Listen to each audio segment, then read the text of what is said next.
Patsoy Tagalog sana ang gusto kong luto dito, kaya lang wala akong nakitang dugo. Kaya ito na ang ulam natin ngayon, napakasarap din naman. I-share ko muna yung pork limpo na hiniwa ko lang ng maliliit hanggang sa maglabas lang yung sarili niya mantika o magkulay brown. Habang ginagawa ko yan mga kalasa, kung hindi ka pa nakapag-subscribe, please subscribe at i-click ang bell button para sa mga notification.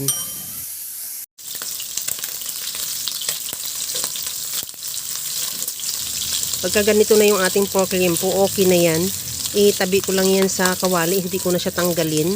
At igisa ko na rin yung bawang at luya. Ihalo lang hanggang sa maglabas ng aroma. Ilagay ko na rin yung sibuyas.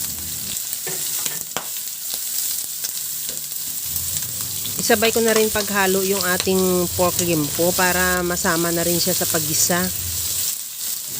Maglagay din ako ng atay ng baboy.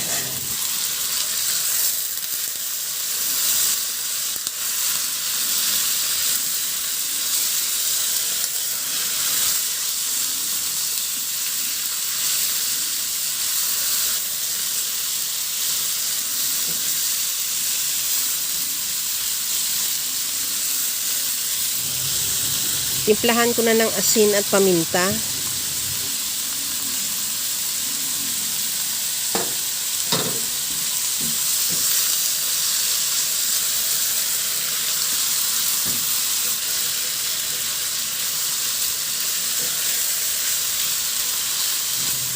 Sa puntong ito, okay na yung ating atay. Tanggalin muna natin yung atay kasi hindi natin siya pwede pa isabay sa pagpapalambot sa ating karne ng baboy kasi baka ma-overcook.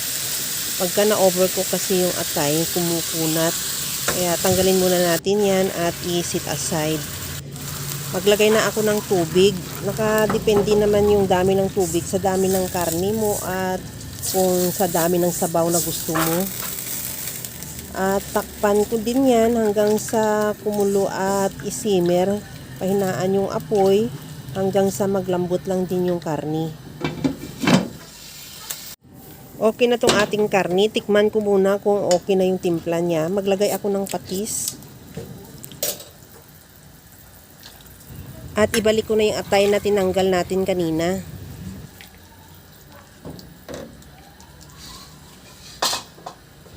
Maglagay ako ng liquid seasoning. Depende sa'yo kung anong mga seasoning mong available. Pwede ka naman maglagay kahit yung mga seasoning na granules. At isunod ko na ilagay yung miswa, 2 piraso lang. Pwede mo naman dagdagan kung marami kayo o pwede mo rin bawasan kung gusto mo lang ng konti.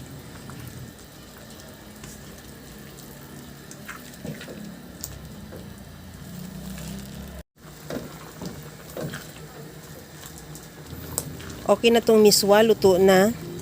Mag-garnish ako ng kinchay. Pwede rin spring onion kung anong available mo dyan or onion leeks pwede. At kunting halo lang yan, ready to serve na yan yung ating napakasarap na miswa soup. Mga kalasa, kung nagustuhan mo yung ating video, please like na lang at pakishare na rin sa inyong mga friends. At kung bago ka pa lang sa aking channel, subscribe na at i-click mo na rin ang bell button para sa mga notification. Kaya mga kalasa, alam ko kayang-kaya mo itong gawin dahil sa sobrang simple at napakadali niya lang lutuin. Kagaya lang lagi sa sinasabi ko na wala namang hindi marunong magluto basta sa simpleng paraan lang.